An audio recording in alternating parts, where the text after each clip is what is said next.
Bismillahirrahmanirrahim. Assalamualaikum warahmatullahi wabarakatuh. Alhamdulillah hamdan tayyiban mubarakan fihi kama yuhibbu rabbuna wa yarda. Asyhadu an la ilaha illallah wahdahu la syarika lahu wa asyhadu anna Muhammadan abduhu wa rasuluhu alladzi la nabiyya wa la rasula ba'da. Allahumma a'inna ala dzikrika wa syukrika wa husni ibadatika. Bapak Ibu sekalian jamaah kaum muslimin dan muslimat rahimani wa rahimakumullah.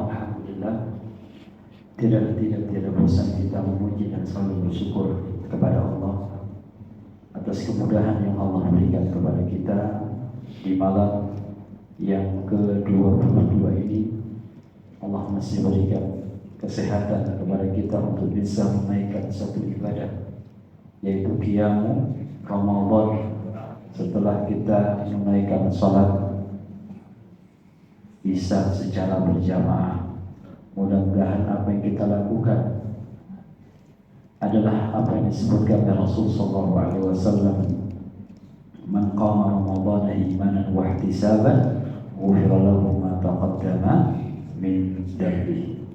Barang siapa yang menunaikan qiyam Ramadan dengan penuh keimanan dan mengharap pahala di sisi Allah Subhanahu wa taala, maka akan diampuni dosa-dosanya yang telah lalu. Bapak Ibu sekalian, telah kita ketahui ada beberapa waktu yang Allah berikan keistimewaan itu di akhir. Ada beberapa waktu yang Allah berikan keistimewaan itu berada di akhir. Ada yang tahu? Yang pertama yaitu 10 hari terakhir di bulan Ramadan. Yang kedua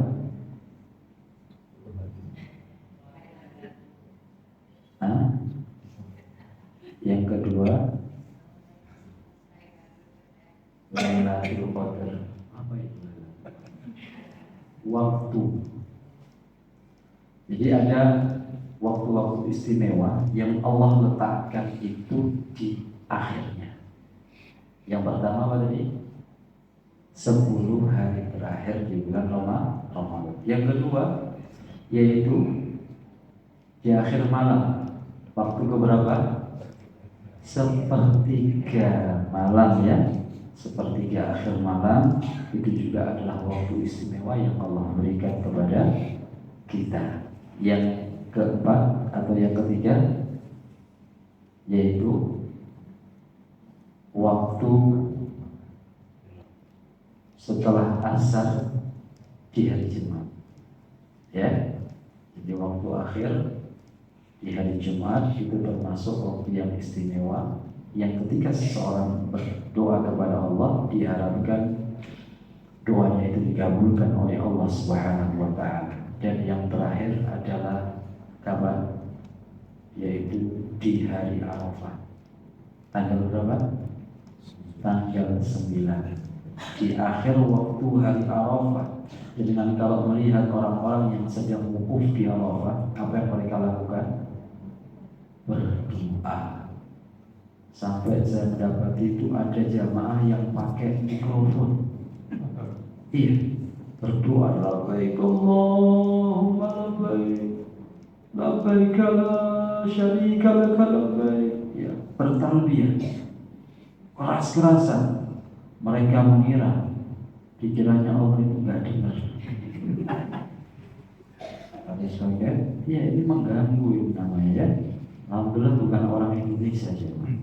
Yang kita lihat bukan orang Indonesia. Nah ini 4 waktu yang mulia yang masing-masing kita sebagai orang mukmin harus memahami hal ini, sehingga kita harus memiliki perhatian atau memberikan perhatian yang lebih di waktu-waktu tersebut, termasuk di 10 hari terakhir ini.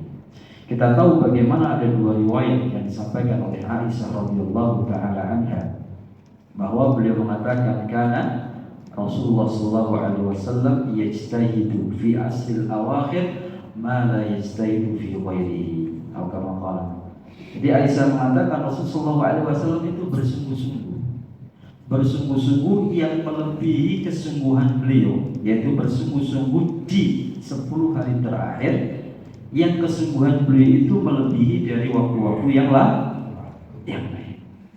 Ini yang pertama. Kemudian riwayat yang kedua dikatakan oleh Aisyah, kalau Rasulullah SAW idza dakhala asral awakhir, kalau sudah masuk 10 hari terakhir, maka yang beliau lakukan apa? Ahya lailahu. Nah, apa sih pun ahya lailahu? Menghidupkan malamnya. Tadi ketika saya ngisi di BT Kanaba, BT Hari Mukti, itu ada jemaah yang menyampaikan, Ustaz, di masjid kami itu kalau apa istilahnya 10 malam terakhir ini habis tarawih nanti lampunya dimatikan semuanya di masjid. Jadi kami nggak bisa baca Quran. Terus ngapain mereka?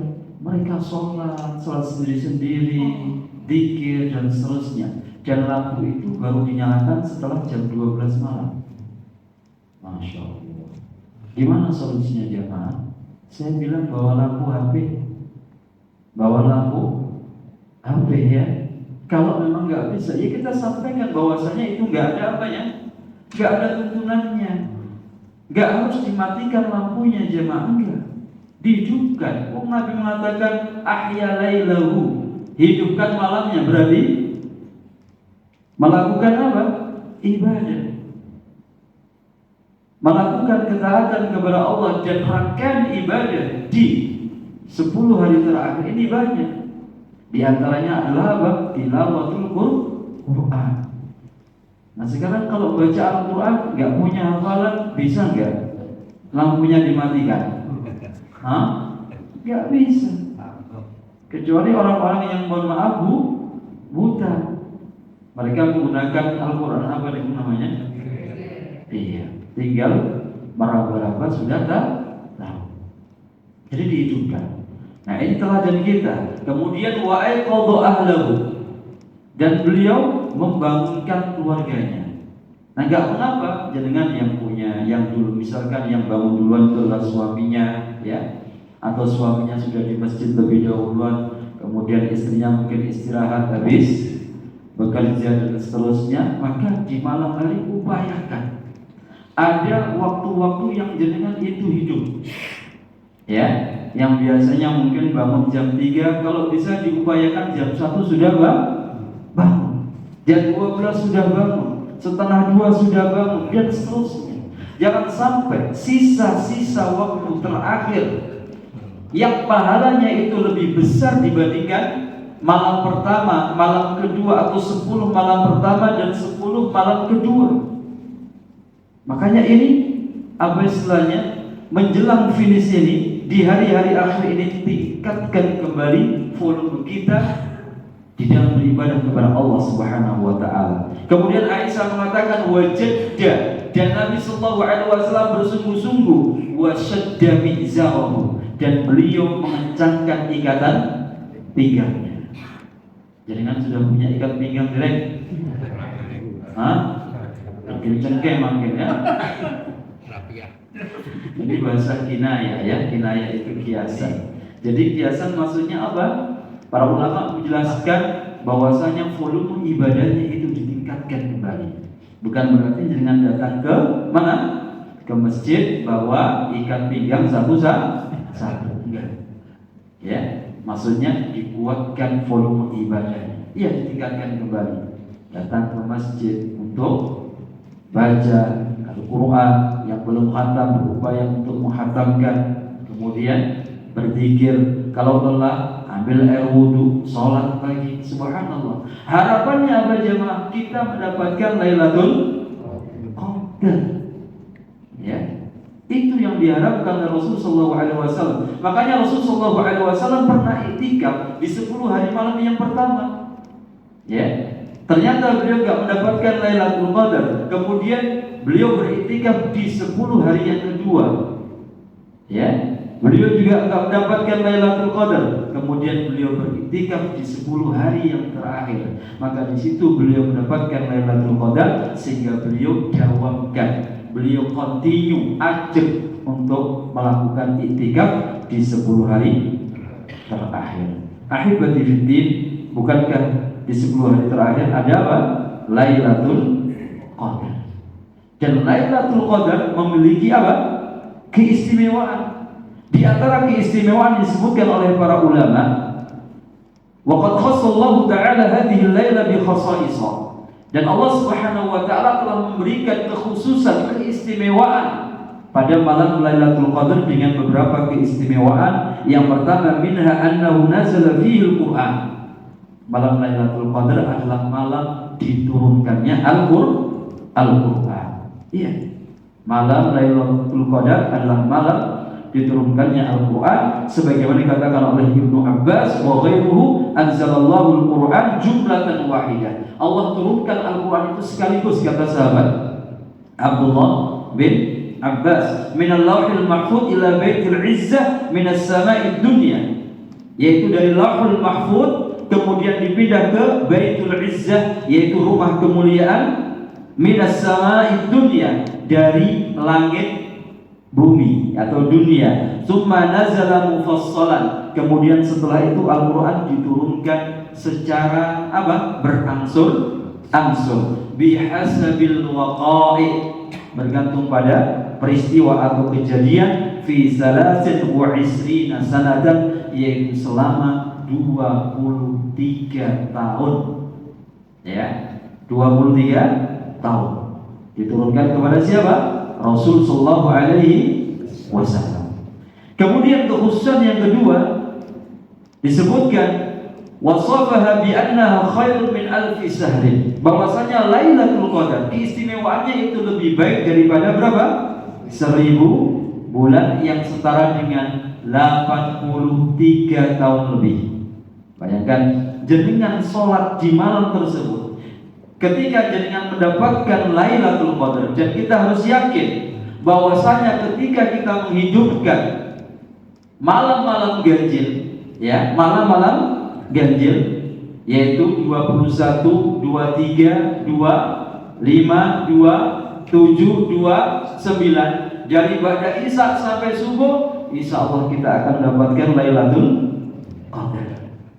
Ya, gak usah jenengan tengok di luar Lailatul Qadar pun gitu, ya, gak usah. Nah, atau yang sudah dapat Lailatul Qadar langsung pesen kaos dapat Lailatul Qadar, gak usah. Yang penting jenengan menyibukkan malam tersebut. Makanya para ulama menjelaskan, dan ini saya dapatkan dari Syekh Profesor Sulaiman Ar-Ruhaili, bahwasanya tingkatan di dalam beriktikaf itu ada beberapa tingkatan, dan tingkatan yang paling sempurna yaitu seseorang beriktikaf dari malam yang keberapa? 21, dan awal masuk iktikaf itu yaitu ba'da sholat subuh. Ba'da sholat subuh. Ya, adapun orang yang bermalam di malam hari, kata Syekh Abdul Aziz bin Baz, maka tidak mengapa. La haraj la ba'sa bihi, enggak mengapa. Jadi awal kita beriktikaf bagi orang-orang yang ingin iktikaf, yaitu masuknya setelah sholat subuh di hari yang ke-21 sampai akhir ketika mau takbiran. Ini tingkatan iktikaf yang paling sempurna. Yang kedua, yaitu orang boleh iktikaf hanya di malam hari. Karena sebagian jamaah, sebagian orang-orang ada yang nggak bisa iktikaf disebabkan karena keterikatan kerja. Iya, ikatan kerja dengan PT ini, dengan lembaga ini dan seterusnya, sehingga mereka nggak punya kesempatan untuk iktikaf di siang hari. Maka nggak mengapa mereka iktikaf di malam hari, jemaah. Ya, jadi ingat, jangan kita itu urusan dunia terus. Karena urusan dunia itu kalau kita kejar nggak ada buntut-buntutnya, nggak ada ujung-ujungnya. Lalu saudara, jenengan misalkan di bulan Ramadan ini jualan gorengan yang biasanya di luar Ramadan itu hanya tempe mungkin berapa potong gitu ya, di bulan Ramadan ini kan sampai ngantri, saya kira itu. Ya, favorit ini gorengan di kota gede ini, beberapa tempat saya lihat ngantri, ya, ngantri. Jadi lihat, jadi jangan kita urusan itu di waktu-waktu mulia ini, yang kita urus itu adalah urusan perut kita terus. urusan sudah secukupnya saja. Kalau kita mau mengejar, gak akan ada puas-puasnya. Tapi berbeda ketika Anda mengejar apa? Akhirat. Makanya Rasulullah SAW menyebutkan dalam hadis yang sahih, "Man kanati ad-dunya hammahu." Barang siapa yang dunia itu adalah tujuan utamanya, farraqallahu amrahu, maka Allah akan cerai-beraikan urusannya. Wa ja'ala al-faqra fi ainaihi, Allah akan jadikan kefakiran itu berada di pelupuk matanya. Lihat itu, orang yang menjadikan orientasi hidupnya itu untuk mendapatkan dunia, maka ada 3 hal yang akan dia dapatkan. Yang pertama apa tadi? Allah akan cerai-beraikan urusan. Iya, urusan tetangganya, urusan keluarganya, urusan pekerjaannya, selalu merasa kurang dengan apa yang Allah Subhanahu wa taala berikan. Nah, kemudian yang kedua, wa ja'ala faqrahu baina ainaihi, Allah akan jadikan kefakiran itu apa? Di depan matanya, di pelupuk matanya. Padahal dia sudah mendapatkan hasil dari pekerjaannya itu dengan hasil yang lebih dibandingkan dengan tetangganya, selalu merasa kurang. Nah, walam ta'ti yang ketiga, ad-dunya illa kama kutiba, dan tidaklah dia mendapatkan dunia itu kecuali apa yang telah Allah tetapkan. Jadi Allah itu sudah menetapkan rizki kita itu di Lauhul Mahfuz, ya. Dan rizki kita itu juga sudah ditulis di malam-malam Lailatul Qadar seperti itu. Nah, sebagaimana dijelaskan oleh para ulama, rizki kita akan ditentukan oleh Allah Subhanahu wa taala di malam tersebut. Usia kita pun demikian. Apakah kita menjadi orang yang bahagia, apakah kita menjadi orang yang sengsara, itu semuanya sudah ditentukan oleh Allah Subhanahu wa taala di malam Lailatul Qadar. Ini di antara keistimewaannya. Berbeda dengan orang-orang yang menjadikan akhirat itu sebagai orientasi hidupnya. Wa man kana fil akhiratu hammahu, dan barang siapa yang menjadikan akhirat itu sebagai tujuan hidupnya, jama'allahu amrah, maka Allah akan himpun seluruh urusannya. Allah akan mudahkan dia di dalam beribadah, Allah akan mudahkan dia dalam membangun rumah tangga, Allah akan mudahkan dia dalam urusan pekerjaannya. Subhanallah. Dan itu janji Allah Subhanahu wa taala yang akan Allah berikan kepada orang-orang yang beriman, sebagaimana disebutkan oleh Allah dalam surah An-Nahl di ayat yang ke-97. Ya.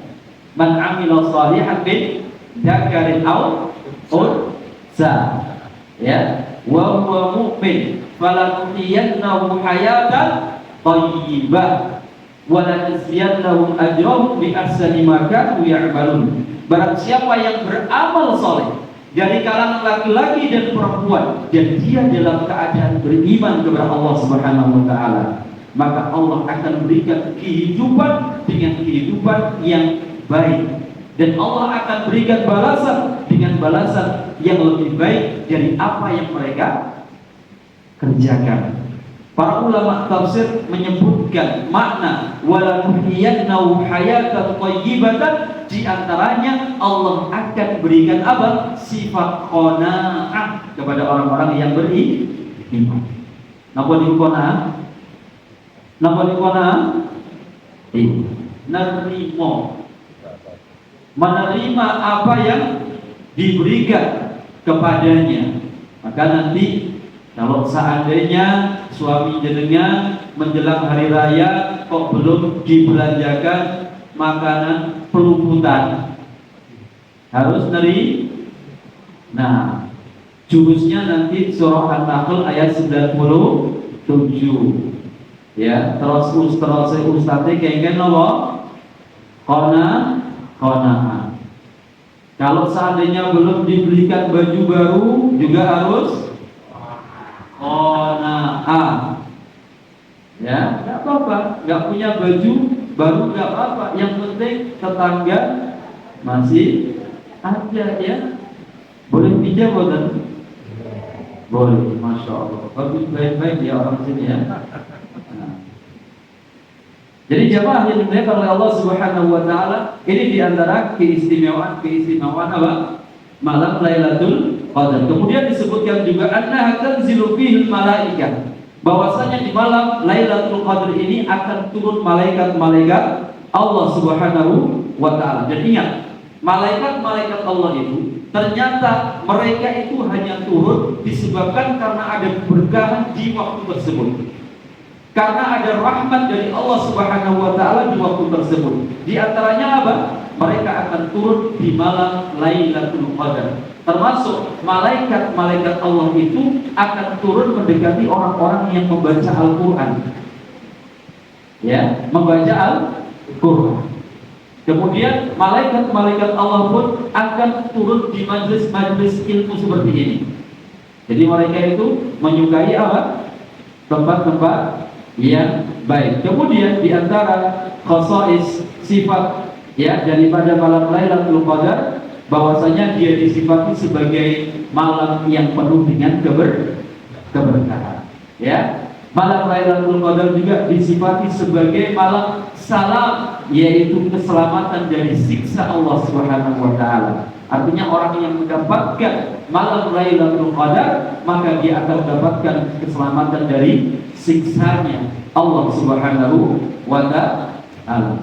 Nah, ini jamaah yang dimuliakan oleh Allah Subhanahu wa taala, beberapa keistimewaan malam Lailatul Qadar yang disebutkan oleh para ulama, dan kita mohon kepada Allah Subhanahu wa taala mudah-mudahan kita dimudahkan untuk bisa semakin bersungguh-sungguh ya, semakin memompa ibadah kita di 10 hari terakhir ini, terkhusus di malam-malam ganjil ya Bapak Ibu. Jangan lupa ramaikan Masjid Joyo Peranan ini. Jangan hanya yang ramai warungnya. Saya melihat warung Joyo Peranan juga ramai ya, warung bakminya. Masjidnya juga harus lebih setuju. Nah, caranya gimana?